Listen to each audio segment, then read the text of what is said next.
Allah, di depan ada malaikat Israel mau masuk. Kata Rasulullah, boleh masuk, silakan.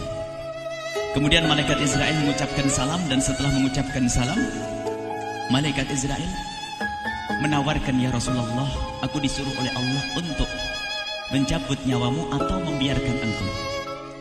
Dalam riwayat, aku disuruh oleh Allah untuk memberikan pilihan kepadamu, al-baqa' fid dunya, tetap di dunia, atau ar-rafiqul a'la, atau dengan Allah. Nabi Muhammad menjawab, ar-rafiqul a'la, dengan Allah. Kemudian setelah itu Nabi Muhammad berdoa agar umatnya selamat. Setelah ada jaminan umatnya selamat, malaikat Israel, sudahlah, cabut nyawaku kalau memang sudah waktuku. Mulailah Nabi Muhammad dicabut nyawa beliau oleh malaikat Israel. Dan di saat Nabi Muhammad mulai dicabut nyawa beliau oleh malaikat Israel, Nabi Muhammad mengatakan, mahadha, apa ini wahai Israel? Malaikat Israel kemudian menjawab, ya Rasulullah, itu adalah sakaratul maut, itu adalah sakitnya di dalam kematian. Kemudian Nabi Muhammad mengangkat tangannya sambil berucap, la ilaha illallah, inna lil mauti la sakarat, tidak ada Tuhan selain Allah, sungguh di dalam kematian ada sakitnya, sakit kematian, yaitu sakaratul maut. Kemudian Nabi Muhammad memohon, ya Allah, Allahumma khafif alayya sakaratul maut, ya Allah, ringankan sakaratul mautku ini, ya Allah. Dijawab oleh malaikat Israel, ya Rasulullah, itu sudah aku ringankan 70 kali. Nabi Muhammad menoleh, apa malaikat Israel? Sudah kau ringankan 70 kali keringanan? Iya ya Rasulullah, sungguh aku tidak pernah mencabut seorang hamba lebih lembut dari cara mencabut nyawamu. Ini sudah aku ringankan 70 kali. Setelah itu justru Nabi Muhammad menangis, Israel, 70 kali rasanya masih sakit. Iya ya Rasulullah, memang itu sakaratul maut. Lalu bagaimana engkau mencabut umatku, wahai Israel? Allah, yang diingat siapa? Umat. Kalau engkau mencabutku dengan ringan seperti ini masih sakit, bagaimana engkau mencabut umatku, ya Israel? Dijawab oleh malaikat Israel, umatmu manusia biasa, ya aku cabut. Ya Rasulullah, begitu saja. Ya sudah, begitu. Nabi Muhammad menangis.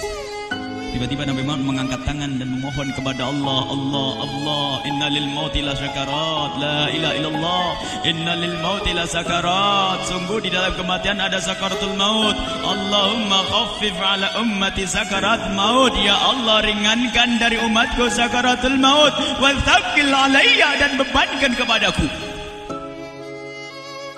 Sampai tidak sadar doanya Nabi Muhammad seperti itu, thaqqil alayya, itu doa cinta. Seorang ibu yang pernah punya anak, tuh lihat kalau doa Rasulullah ini masih dilakukan. Bagaimana Rasulullah bisa doa begitu? Itu bahasa cinta yang tidak bisa diterjemahkan dengan oleh akal. Seorang ibu kadang-kadang, ibu yang di belakang, ibu mau dikasih sakit oleh Allah? Mau, Bu? Ibu jauh sekali. Ibu mau dikasih sakit? Jawabnya tidak mau. Tapi suatu ketika seorang ibu melihat anaknya sakit, ngomong, sudahlah nak, jangan kamu yang sakit, biar ibu yang sakit. Ada atau tidak? Kenapa ngomong begitu? Itu bahasa cinta itu. Tidak rela kalau anak ini sakit, biar aku saja yang sakit. Itu yang dirasakan Rasulullah. Sakaratul maut begitu sakitnya, membayangkan betapa sakitnya umat Nabi Muhammad di saat dicabut nyawa beliau. Maka Rasulullah mengatakan, ya Allah, ringankan sakaratul maut dari umatku, bebankan kepadaku saja, ya Allah. Wala sawfa yu'tika fatarda. Permintaan Nabi Muhammad tidak ditolak oleh Allah, dikabul dan dikabul, wahai Muhammad. Sallu ala Nabi Muhammad. Dan benar, sakaratul maut kita ditahan oleh Rasulullah, ditanggung oleh Rasulullah, sehingga digambarkan oleh Imam Bukhari di saat Nabi Muhammad dicabut nyawa beliau, Siti Aisyah yang ada di situ. Rasulullah berada di pangkuan Siti Aisyah, yang saat itu Siti Aisyah melihat keringat dingin keluar dari kening Rasulullah. Siti Aisyah tidak pernah melihat keringat keluar seperti itu. Bahkan di saat dipegang kepala Rasulullah, panasnya melebihi dari panasnya orang biasa. Setiap kali ada kain dicelupkan di air, ditempelkan di kening kening Rasulullah langsung mengering. Saat itu Nabi Muhammad mengucapkan kalimat la ilaha illallah innal mauti la sakarat. Kemudian Nabi Muhammad berpesan dengan banyak pesan, dan di antara pesan Rasulullah adalah akri minni ala ummati salam, akri minni salam ala ummati wa ala man ittaba'ani wa ala man tabi'ani min ila yaumil qiyamati. Aku titip salam kepada umatku dan orang yang mengikutiku sampai hari kiamat. Sadari salam Rasulullah. Sebelum meninggal masih ingat titip salam. Salam kepada siapa? Bukan salam kepada siapa-siapa, tapi salam kepada kita. Maka mari kita mengucapkan salam kepada Rasulullah, karena Rasulullah sudah salam duluan kepada kita. Mari kita sejenak bersalam kepada Rasulullah dan hadirkan Rasulullah ada di mata kita dan di hati kita. Mari kita bersama-sama mengucapkan salam. Assalamualaikum ya Rasulullah. Assalamualaikum ya Rasulullah. Assalamualaikum ya Habiballah. Assalamualaikum ya Nabi Allah. Rasulullah mengucapkan salam untuk kita. Dan di saat itu Rasulullah keringat dingin keluar, maka oleh Siti Aisyah diusap. Oleh Siti Aisyah diusap, bayangkan saat itu Nabi Muhammad di pangkuan Siti Aisyah dan diusap oleh Siti Aisyah. Siti Aisyah berkata, keringat Rasulullah mengucur deras hingga aku usap, dan aku usap dengan tangannya Rasulullah. Diusap dengan tangannya Rasulullah. Siti Aisyah memegang tangan Rasulullah sendiri yang digunakan untuk mengusap keringat Rasulullah. Sahabat bertanya, Aisyah, kenapa harus dengan tangan Rasulullah tidak dengan tanganmu? Lihat jawab Siti Aisyah, karena tangan Rasulullah lebih lembut dari tanganku. Sallu ala Nabi Muhammad.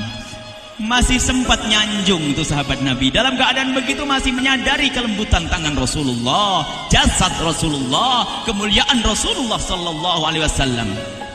Dan aku lebih menginginkan bahwasanya yang menyentuh jidat Nabi Muhammad adalah tangan yang paling mulia di dunia dan di akhirat. Siti Aisyah enggak berani menyentuhkan. Pengennya yang disentuhkan di kening Rasulullah adalah tangannya Rasulullah sallallahu alaihi wasallam. Kemudian setelah itu Nabi Muhammad merasakan sakit yang sangat untuk kita. Kemudian Nabi Muhammad mengangkat tangan tinggi-tinggi mengucapkan la ilaha illallah inna lil mauti la sakarat. Tiba-tiba tangan itu semakin turun dan ditangkap oleh Siti Aisyah. Dan di saat tangan itu jatuh di tangan Siti Aisyah, kemudian tiba-tiba paha Siti Aisyah merasakan berat kepala suci Rasulullah. Dan saat itu Siti Aisyah sadar bahwasanya Rasulullah sudah kembali kepada Allah Subhanahu wa taala. Sallu ala Nabi Muhammad. Siti Aisyah bingung di saat melihat seperti itu. Ditaruh pelan-pelan wajah Rasulullah. Sambil menangis lalu berkata, Rasulullah sudah meninggal. Para sahabat Nabi pada bingung. Sayyidina Ali tiba-tiba terduduk, nggak bisa berdiri. Sayyidina Uthman nggak bisa ngomong. Ada orang Sayyidina Zaid berkata, aku baru melihat Rasulullah. Setelah ini aku tidak mau melihat lagi selain Rasulullah. Ya Allah, butakan mataku. Aku tidak ingin aku kotori mataku dengan selain Rasulullah. Dan dibutakan oleh Allah. Bermacam-macam kejadian saat itu. Madinah heboh, luar biasa dengan meninggalnya Rasulullah sallallahu alaihi wasallam. Dan sungguh meninggalnya Nabi Muhammad adalah menghidupkan hati yang mati kalau orang paham. Tiba-tiba Sayyidina Abu Bakar datang. Setelah Sayyidina Umar mengatakan, siapa yang mengatakan Muhammad meninggal akan aku penggal lehernya. Jangan seperti orang-orang Nabi Muhammad sekarang lagi pergi seperti waktu Musa pergi kepada Tuhannya, kepada Allah, nanti akan kembali kepada kita. Muhammad belum meninggal. Ini adalah karena kecintaan Sayyidina Umar bin Khattab, tidak ingin Nabi Muhammad pergi. Tiba-tiba datang Sayyidina Abu Bakar As-Siddiq lalu masuk ke kamarnya Rasulullah, lalu masuk kepada Rasulullah, kemudian mengecup kening Rasulullah. Dan Sayyidina Abu Bakar berkata, ya Rasulullah, tibta hayyan wa mayyita. Ya Rasulullah, engkau tetap harum dalam keadaan hidup dan harum setelah meninggal dunia. Sallu ala Nabi Muhammad. Hingga sampai setelah hari besoknya meninggal Rasulullah, Senin sore, Selasa malam, Rabu dikubur Rasulullah sallallahu alaihi wasallam.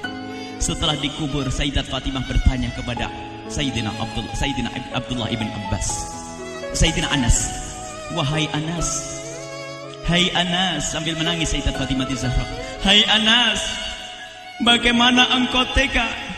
Atabat anfusukum an tahtu ra'sa Rasulillah.